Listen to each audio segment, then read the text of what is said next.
be able to.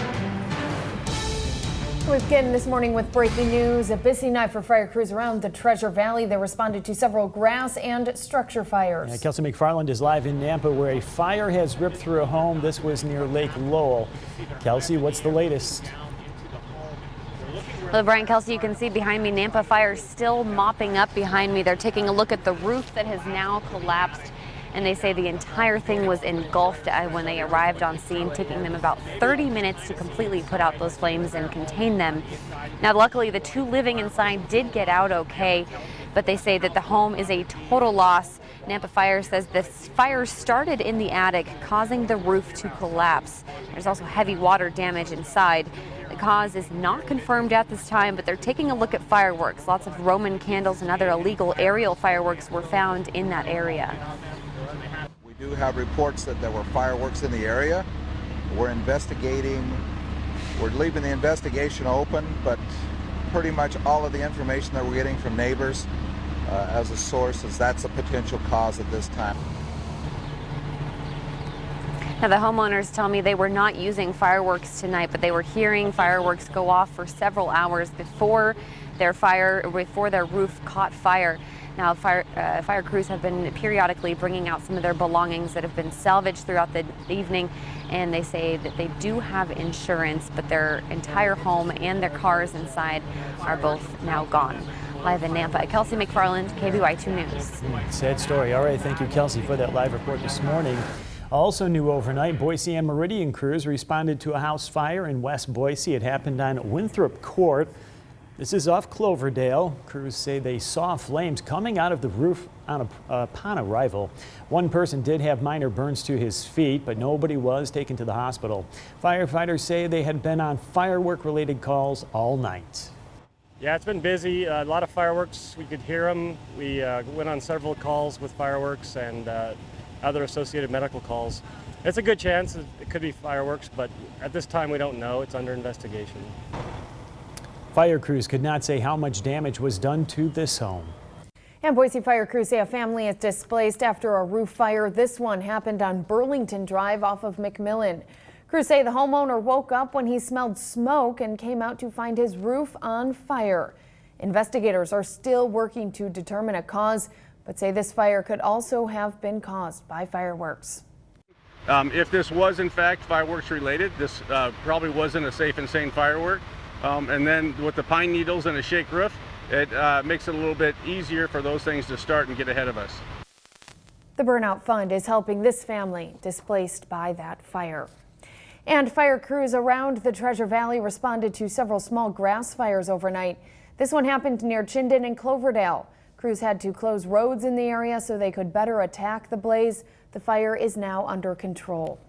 BLM crews knocked out a brush fire near Emmett. Happened on Little Freezeout Hill. This was on Highway 61. Michelle Snyder posted this photo on our Facebook page. The BLM says it was quickly knocked down thanks to fast-acting firefighters. No word yet on a cause. Lots going on overnight. Now we have the latest busy. from Bob. What's going on over in weather control, Bob? I'm just checking out some of the webcams. Nice looking sunrise view at Kelly's Whitewater Park in Cascade this morning. A little mist coming off, and the rest of the day topping out near 82. A little bit cooler today, cooler still for tomorrow. What's ahead in that extended forecast? That's coming up. All right, thanks, Bob. Again, many locals chose to set their own fireworks off during last night's celebration. And while the law says fireworks must be safe and sane in Idaho, you can still buy illegal fireworks in our state. Jeff Platt shares how one fire chief is working to change the laws in Idaho. Aerial fireworks, ones that shoot up into the air and go boom, are illegal in Idaho, but you can still buy them, something Boise Fire Chief Dennis Doan hopes to change statewide. We're going to make illegal fireworks truly illegal, not only to purchase, but possess and fire off. Those particular fireworks are illegal because they create huge safety risks when not handled by professionals. However, even legal fireworks can be dangerous when in the wrong hands, or more importantly, little hands, which is why many families celebrating with fireworks are keeping them out of their children's hands as much as possible. We're definitely not letting them touch any, or we're making sure we light them all up. But they know they're dangerous, so they know they could get hurt if they got too close to a firework. Aside from personal safety, the danger fireworks present is in the name. Fireworks can start fires, really big fires, as we found out just last week with the Table Rock fire scorching through 2,600 acres in just a few hours, which is why one mother I spoke to, who was lighting off a few fireworks with her young son, says she isn't just making sure to protect herself and her son, but also to protect Mother Nature. We want to make sure that our environment is safe, that there's no hot spots that can catch on fire. So we want to make sure that our environment is safe. And if you can do all that, the rest is just about having fun.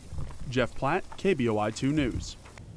A firefighter is recovering after a tree fell on him while he was fighting a blaze. It happened east of the Deadwood Reservoir in the Boise National Forest. The firefighter was flown to St. Al's in Boise. He did have minor injuries. Crews say that fire has grown to more than 300 acres. It's burning in a remote area. No structures are threatened. For the second time, the search is called off for a Boise man who disappeared in the Snake River. Deputies say the man was standing in waist-deep water near Swan Falls Dam before he lost his footing and was swept underwater. Search teams used sonar equipment to try and find the man, but had no luck. The Ada County Sheriff's Office says they likely won't continue that search today. An hours-long standoff leads to the arrest of a shooting suspect. Officers say they got word that Mario Garza was staying at the Gateway apartment complex. Well, when they tried to serve the warrant, police say Garza refused to come out. Police called the SWAT team, and he eventually came out. He's now charged with felony aggravated assault. Investigators say Garza was involved in a gunfight last week. A 10-year-old girl was hit by a stray bullet. Water managers are working to help endangered sockeye in the Snake River. They've started releasing more cold water from the Dvorak Reservoir. It's in order to lower the temperatures. Bumping up the amount of cold water should keep the temperature below 68 degrees. If that water gets too warm, the salmon can die. Nearly 250,000 sockeye have entered the Columbia River this year, and about 1,000 are headed for the Snake River. Idaho inmates are now paying less to make phone calls. Our partners at the Idaho Press Tribune report the state's prisons have dropped the cost of inmate calls from 14 cents down to 11 cents. The change went into effect last month. This comes in response to a potential mandate from the Federal Communications Commission. Well, cities around the Treasure Valley celebrated the 4th of July with a bang. Meridian held their annual fireworks show at the Meridian Speedway. Take a look here. The party started at 3 with vendors, and locals enjoyed live music and speedway races before this beautiful show. And Boise's annual fireworks show went off with spectacular colors in Ann Morrison Park. Earlier in the day, hundreds lined the streets of downtown for the Liberty Parade. Hi, Bob, and I think we're going to celebrate your forecast today. Yeah, If you did not like the 90s and triple digits, and here, I did not. Not a fan of that. It's typical. I wanted to escape the heat. I go and buy a kayak. Immediately I buy the kayak. That's when we have the cool down. It's all right. I'm pretty sure we'll heat back up. Yeah, I suspect we will. Let's take a look at radar. We have a few showers moving across the southeastern corner of the state. It's on a high of 80. Also a tad breezy. But then temperatures rebound later in the week. I'll tell you all about that and how long that lasts. Might see an unsettled weekend. Details on that coming up as well. All right, thanks, Bob. It is 6:10. Let's go ahead and take a look and see how that morning commute is shaping up. We would expect traffic to be light at this hour, and lo and behold, it is. Here's a look at I-84 and Robinson Road. Here's I-84 at Linder. Traffic moving very smoothly. There's I-84 to Eagle, where that's typically where we certainly get some stacking. We'll have to see what happens as we get closer to 7 o'clock. All right, now to our question of the day. First, yesterday's question, though. 40% of people have had this embarrassing experience while on a date. What is it? The answer, the credit card got declined. And yesterday we had about 12 people, I think, answer our question of the day. Right? There were very few people awake yesterday to even answer that for us. So hopefully today we get some more answers as people head back to work. Let's go. Today's question. 1 out of 10 married women have to tell their husbands to do this at least once a week. 1 out of 10. All right. I was going with something hygiene related. Take a shower, maybe change their socks.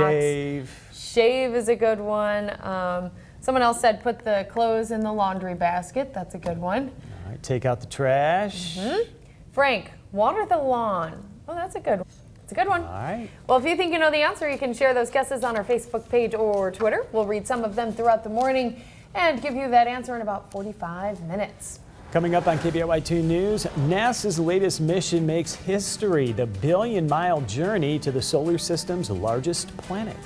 And later, a Missouri family celebrates a special 4th of July every year. How 3 generations are dealing with sharing a birthday. And right now it is 6:12. There's a live look at the Boise Depot, and we have a really comfortable day on tap today. High of only 82. You're watching KBOI 2 News this morning. 6:15, a major storm severely damages a Walmart in eastern Kentucky. One vehicle was flipped in the parking lot, and the store manager says merchandise was thrown about the entire store. Elsewhere in the county, fire crews report roofs were ripped off apartment buildings and several trees are down. It's not confirmed if a tornado touched down in that area. And a fireworks mishap in Plymouth, Massachusetts last night. Spectators say the fireworks all exploded at once, and one of the barges holding the explosives caught fire. The other barge malfunctioned. No one was hurt, and the state fire marshal is now investigating. And all mandatory evacuations for a fire burning in California near Sacramento are now lifted. The fire has burned more than 5,000 acres. It's about 25% contained this morning. Cooler temperatures are now helping fire crews who have been working the flames for over a week. NASA is celebrating its history-making mission into Jupiter's orbit. As Hannah Daniels reports, the space agency's solar-powered spacecraft called Juno successfully began orbiting the largest planet in our solar system on Independence Day. Welcome to Jupiter.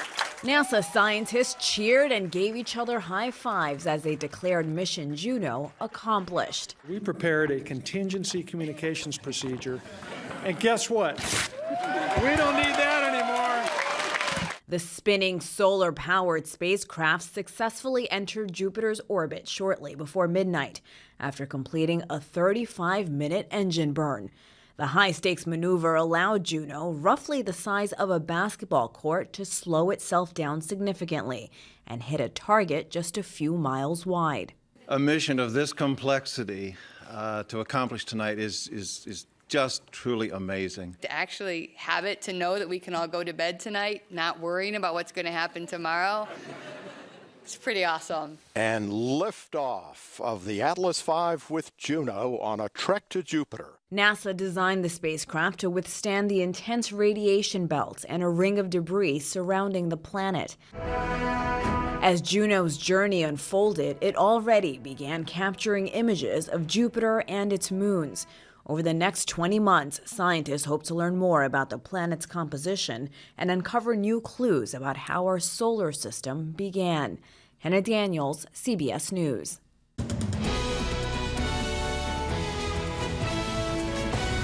Kind of interesting that they named it after a movie. You know, I didn't see the connection there because the movie Juno had nothing to do with the solar system. Juno, that's pretty cool. Yeah. Well, let's take a look at our weather headlines, why don't we? And we're looking at some cooler temperatures today. Yesterday's high was 86. Today, a little bit cooler still, lower 80s is what we're thinking. And then add in a little bit of wind tomorrow, a little bit breezy, a little bit cooler still for tomorrow. But then we start to bump back up. A brief warm-up Thursday and Friday, then a chance of some weekend rain. Maybe they're possible for the weekend, mainly Saturday evening and then Sunday morning. And a bit cooler as well. That's a look at weather. All right, thanks, Bob. It is 6:21, and we'll send it now to Right Now Traffic. We're getting a look at how that morning commute is shaping up. Here's 94 and Linder busying up a little bit, but still no reports of any incidents or crashes out there. ID4 and Eagle also getting a little busier this morning. And here's ID4 and 5 Mile. Traffic moving well, though. Well, some folks spent the 4th just relaxing. But some spent it running. Coming up on KBOI 2 News, why thousands flocked to the annual Peachtree Road Race in Atlanta. And if you like coffee, you'll love Mugshot Mondays. To enter, just go to our Facebook page, KBOI2. If you win, Brian and I will personally deliver Dutch Bros coffee straight to your office. And right now it is 6:22. This is a live shot. This is something new. This is in Breckenridge. Pretty.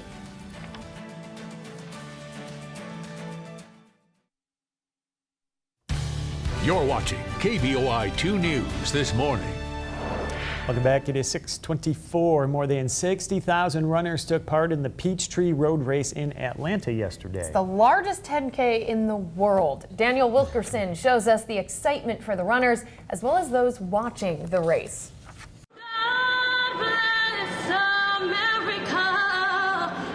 The Peachtree Road Race is patriotic. 86-year-old Jim Jones has perhaps the perfect view. He's marveling over the 60,000 runners here at the 2016 AJC Peachtree Road Race. On July the 4th, our Independence Day, man, this is a great day of the whole year. They had come from all over. What is it like running in that gear? Mind over matter. Is it? Mind over matter, that's all it is. Some for the tradition. This is my 3rd race. Others for the festivities. I got Chuck Norris here, just staying out the back-to-back world champs. And even some for, that's right, the view. I get to look at all the pretty women. Mayor Kasim Reed arrived. I feel real good. I think this is one of the best days in the life of the city. And while the mayor arrived appearing relaxed, law enforcement was anything but. There were officers among the crowd, some with a close eye from afar, others mingling with the runners, and even some keeping an eye from up above. I checked, and Atlanta police say there were no security concerns. There were, however, concerns over the heat and humidity. Race officials even issuing a high alert, suggesting runners slow down or even stop if need be. But not even the humidity could dampen Jones's spirit, who set up high, keeping an eye on it all. Man, how'd you get up there? I'm Spider-Man, so, don't I look like Spider-Man? Well, maybe he is Spider-Man. Yeah, maybe. Maybe he's grown up a bit. Who are we to question? I don't know. Coming up, a fire rips through a home near Lake Lowell. Kelsey McFarland is sharing details on the investigation. A Nampa home is destroyed after a fire rips through the attic, collapsing the roof. Coming up next, what fire crews say is likely the cause. And don't forget to check out our Facebook page. While you're there, give us a like and answer our question of the day. And here's a look at what's coming up tonight on KBOI TV. We will be right back.